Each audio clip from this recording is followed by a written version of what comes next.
A new thriller, dark fantasy adventure anime has come. If you love stories that are inspired by Slavic folklore, then you've gotta watch this action-packed anime, Majo to Yaju, The Witch and the Beast.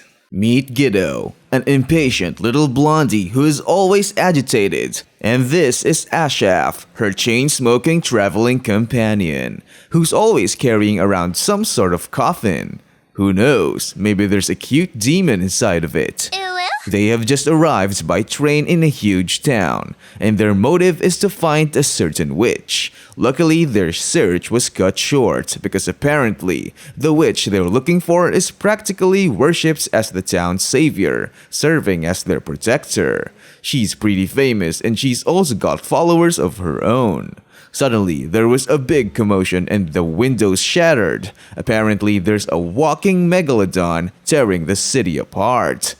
Ashaf thinks it's a mage using a powerful spell, while Giddo thinks it's actually a witch, and she just wants to attack it now. But the witch's follower confirms that they're both wrong, because the witch is actually this woman, and she's the one who's about to save the day, just like every day.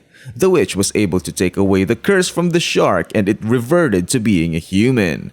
The impatient Giddo ambushed the witch from above, but she easily countered her. The cops apprehended her, but Ashaf arrived to calm the situation down. Well, he's a pretty chill guy after all, the total opposite of Giddo. Right from the get-go, Ashaf seems like a real necessity of a mage for someone like Giddo. The reason they retreated is because they arrived in the town just in time for the anniversary, as the witch called it. 400 years ago, this very town was being desecrated by a powerful fire curse, but the witch that cast the curse was killed by the townsfolk and the curse was sealed. And this is the piece of history that's taught to the people there for generations. But Ashaf knows that it's not the whole truth. They attempted to peacefully enter the witch's palace where the seal is located, but after what happened earlier, they were simply not welcome. The witch was able to bring in more female followers, and she is now giving us some really evil vibes. Back in the hotel, Asha figures out what the real meaning of the witch's anniversary is, so now it's time to rush in and subdue the witch by force. And they'll do it right after they take care of the cops that the witch sent for them first.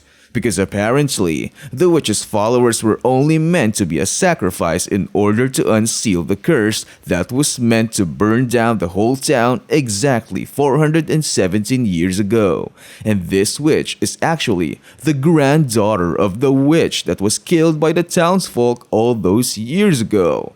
But what's wrong about the history is that her grandmother was not an evil witch. In fact, she's the very witch that sealed away the fire curse and saved everyone. But the law back then was just so unfairly condemning to witches, since it was normal to just blame every evil thing happening to the witches. And so the real motive why she did everything to convince the town that she's benevolent is to one day burn them all to the ground. And the event has already started.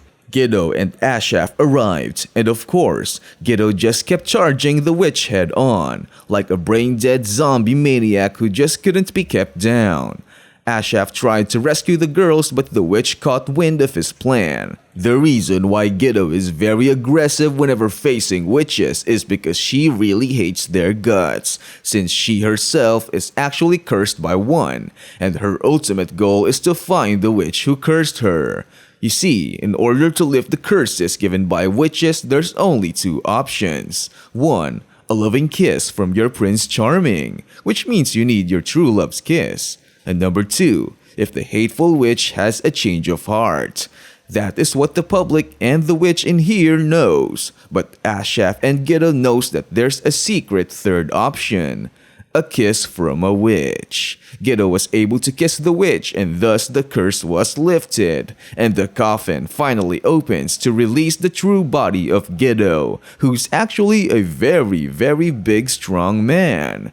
Giddo is the very being that poses the most threat to all witches. He is their natural enemy. And so Giddo easily defeats the witch and the day is truly saved. But the reason why Ashaf keeps carrying the coffin is because any witch's kiss can only lift the curse temporarily, and Giddo always goes back to the body of the little girl. And this is the reason why they join the Order of Magical Resonance, in order to seek the witch that cursed Giddo and lift it. This anime is definitely not shy on showing blood. Its animation is not bad, but I do feel like it's a little bit too low FPS in some areas. And it's quite noticeable that some scenes suffer from too much stagger. But during the real action sequences, it's hardly noticeable. The fight scenes still look great to me. The story is more on the simpler side, and its lore is definitely not unique. But the plot is unique if you compare it to other anime with OP main characters. So Giddo is actually quite unique as an OP main character herself, or himself, or whichever. Recommendable? Yeah, why not? Must watch? Not that hot, but also why not? Follow for more anime quick reviews.